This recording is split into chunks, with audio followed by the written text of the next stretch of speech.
Hello বন্ধুরা, মাত্র 25 টাকা টিকিট কেটে পৌঁছে গেলাম দীঘা। তো আমরা যখন দীঘা পৌঁছালাম তখন বাজে রাত 10:30। স্টেশন থেকে মাত্র 2 মিনিটের হাঁটা পথ পৌঁছে গেলাম হোটেল সিলভারল্যান্ড। হোটেলটি কিন্তু একদম রাস্তার ধারেই, আর এই হোটেল থেকে সমুদ্রের দূরত্বটাও খুব একটা দূরে না, কাছাকাছি। আমরা আগে থেকে বুক করে আসিনি, এখানে এসেই আমরা 2-3টে হোটেল দেখার পরে এই হোটেলটা দেখলাম, খুব ভালো লাগলো, তাই এই হোটেলটাই বুক করে দিলাম। ওপরে ওঠার জন্য সিঁড়িও রয়েছে, আর সিঁড়ির পাশে লিফটও রয়েছে।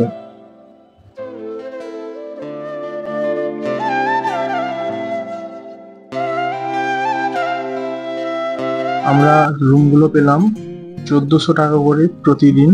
অ্যাকচুয়ালি এই রুমগুলোর ভাড়া অত কম নয়। দিদিদের জন্য 2টো রুম, আর আমি আর ভাই থাকার জন্য 1টি রুম, মোট 3টি রুম নিয়েছি 2 রাত্রির জন্য, তাই এত কম হয়েছে। এই হোটেলটাতে কিন্তু সবগুলোই এসি রুম, একটাও কোনো নন এসি রুম নেই।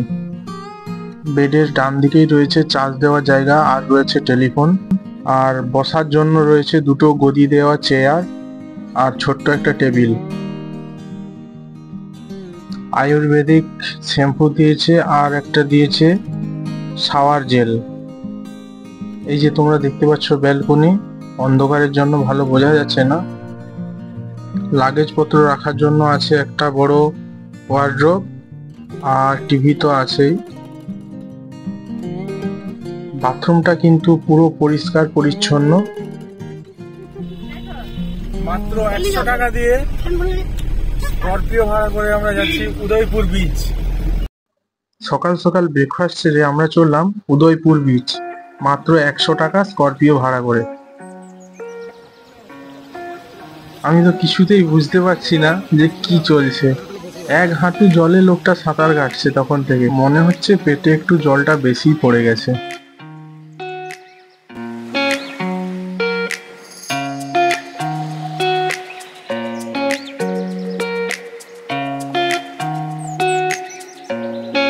এই যে তোমরা চেয়ার টেবিলগুলো দেখতে পাচ্ছ, এখানে কিন্তু তোমরা ফ্রিতেই বসতে পারবে। তবে হ্যাঁ, ওদের কাছ থেকে মাছ, কাঁকড়া, বিভিন্ন ধরনের আইটেম পাওয়া যায়, এগুলো তোমাদেরকে ওখান থেকেই কিনতে হবে।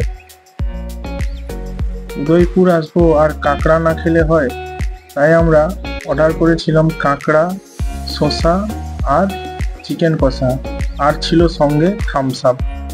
এভাবেই কিন্তু আমরা উদয়পুরে ছোটখাটো পার্টি করে সময়টা কাটালাম।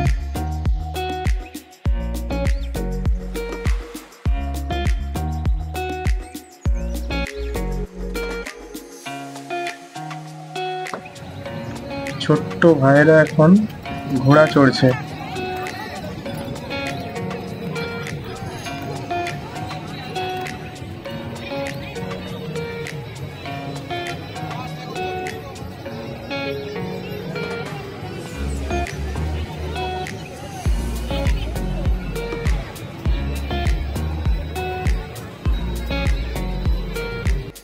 উদয়পুর থেকে ফিরে এসে আমরা চলে এলাম নিউ দীঘার ঘাটে স্নান করতে।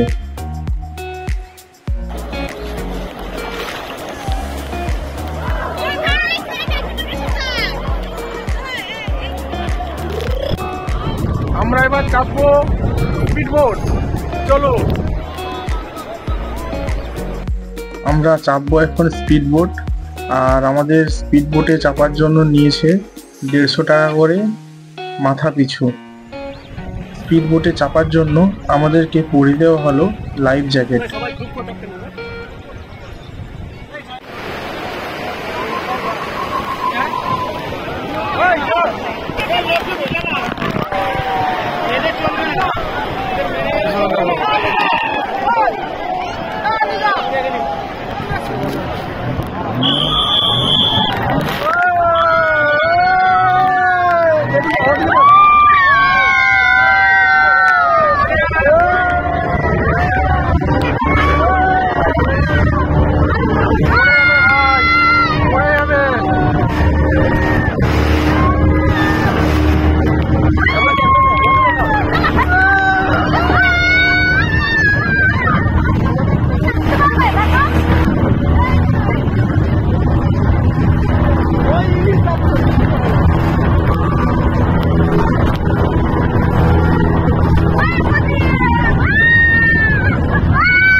এসেছিল বানানা বোটে করে, তো কোনো কারণে বানানা বোটটা উল্টে গেছে। এবার দেখতে পাচ্ছেন বন্ধুরা যে লাইফ জ্যাকেটটা কতটা গুরুত্বপূর্ণ। এই যে তোলা হচ্ছে একজন একজন করে বানানা বোটে।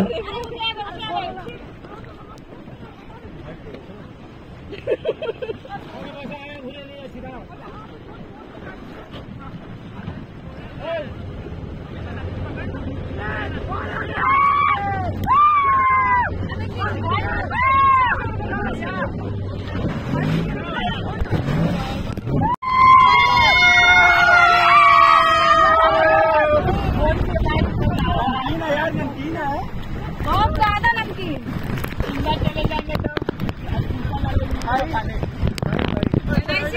भैया बहुत इंश्योरेंस है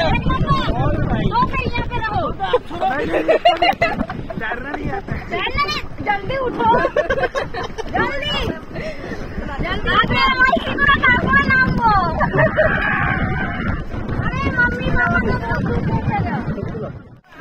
মাঝ সমুদ্র থেকে ফেরার পথে শুরু হলো প্রচুর বৃষ্টি আর বজ্র বিদ্যুৎ।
ভাই রে ভাই, এই সেই বানানা বোট যেটি উল্টে গেছিল মাঝ সমুদ্রে।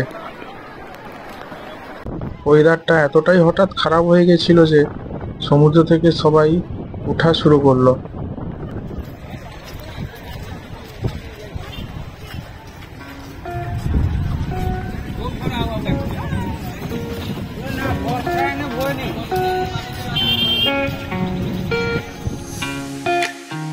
এটা হলো হোটেল সিলভার ল্যান্ডের সুইমিং পুল।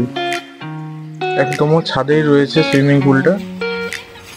এই যে রাস্তা দেখা যাচ্ছে ছাদ থেকে, একদম রাস্তার ধারেই হোটেলটা। ওই যে দূরে দেখা যাচ্ছে আর একটা ভালো হোটেল, হোটেল অম্বালিকা। এই হোটেলেও কিন্তু আমি একবার থেকেছিলাম, যেখানে একদম ছাদেই ছিল একটা সুইমিং পুল।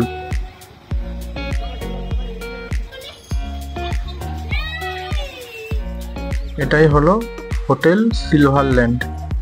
যদি কখনো তোমরা দীঘা এসে থাকো এই হোটেলে থাকতে পারো। হোটেলটা পরিষ্কার পরিচ্ছন্ন আর স্টাফদেরও ব্যবহার খুবই ভালো। আর হোটেলটিও স্টেশন থেকে খুব একটা বেশি দূরে নয়, সামান্য মিনিটের পথ, 2 মিনিটের হাঁটা পথ। আমার ভিডিওটি দেখার জন্য অসংখ্য ধন্যবাদ সবাইকে।